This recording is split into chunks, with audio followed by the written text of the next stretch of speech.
बिस्मिल्लाहिर्रहमानिर्रहीम। शुरू अल्लाह के नाम से जो बड़ा मेहरबान और निहायत रहम वाला है। अल्लाह के नबी मस्जिद में बैठे हुए थे। एक सहाबी आए सादुल अस्वद और कहा, या रसूलल्लाह, मेरी शादी करवा दें। मैं बहुत काला भी हूँ और बदसूरत भी हूँ, तो मुझे अपनी लड़की ही कोई नहीं देता। आपने कहा, अच्छा, और फिर पूछा, क्या उमर बिन वहाब बैठे हैं? बताया गया, नहीं। तो फरमाया, उमर बिन वहाब के पास जाओ और कहो कि मुझे अल्लाह के नबी ने भेजा है और मुझे अपनी बेटी निकाह में दे दो। उमर बिन वहाब काफ़ी खूबसूरत भी थे और बहुत मालदार भी थे। ये उठे और जाकर उनके दरवाजे पर दस्तक दी और कहा, अल्लाह के रसूल का कासिद आया है, बाहर आओ। बाहर आए तो देखा सादुल अस्वद थे। पूछा, किस लिए आए हो? जवाब दिया, अल्लाह के नबी ने मुझे आपके पास भेजा है कि अपनी बेटी मेरे निकाह में दे दो। उमर बिन वहाब ने कहा, जा जा, तुझे दूंगा अपनी बेटी, तुम गरीब को दूंगा। सादुल अस्वद उसी कदमों के साथ वापस आ गए, लेकर उमर बिन वहाब की बेटी ने सारी बात सुन ली। बेटी ने उमर बिन वहाब से कहा, अब्बा जान, आपने मेरे नबी की बात को ठुकराया है। जाओ, जाकर हाँ कर दो, कहीं ऐसा ना हो कि हम तबाह बर्बाद हो जाएं। आपने मेरी खातिर इनकार किया है, आप जाकर हाँ कर दें। मेरे नबी का हुक्म है, मैं गुजारा कर लूंगी।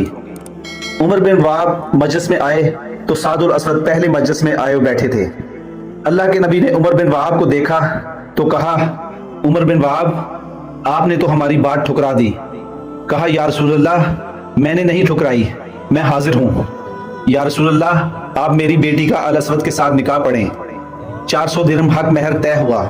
आपने फरमाया, साद अपनी बीवी को ले जाओ। कहा, या रसूलल्लाह, पैसे कहाँ से लाऊं? मेरे पास तो हक महर अदा करने के पैसे ही नहीं हैं। आपने फरमाया, तुम अब्दुर्रहमान बिन औफ के पास जाओ और उनसे कहो, अल्लाह के नबी ने मुझे भेजा है, वो तुम्हारा काम कर देंगे। अब्दुर्रहमान बिन औफ वो सहाबी थे जिनको दुनिया में ही जन्नत की बिशारत दे दी गई थी, और वो इतने अमीर थे कि उनके पास उलमा इकराम लिखते हैं, अगर आज के दौर में होते तो इतना पैसा था उनके पास कि पूरा यूरोप खरीद सकते थे।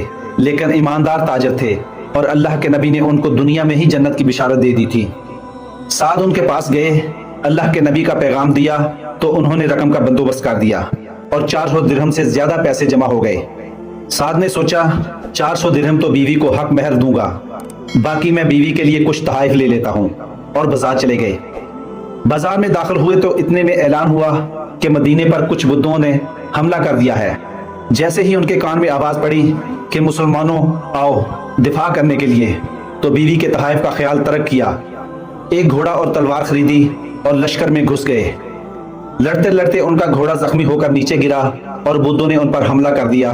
तो अचानक दूर से अल्लाह के नबी की साद पर नजर पड़ी तो लपके, साद, तुम यहाँ क्या कर रहे हो?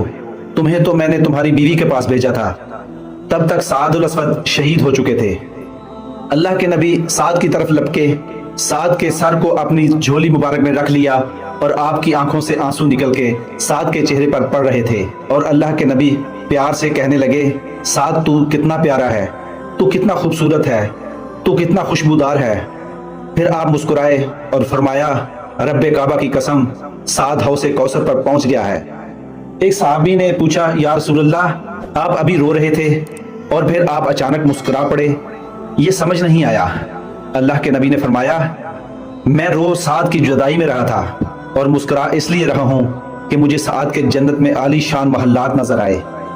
दोस्तों, वीडियो अच्छी लगी हो तो चैनल को सब्सक्राइब जरूर कीजिएगा। अल्लाह ताला आपका हामी नासिर हो।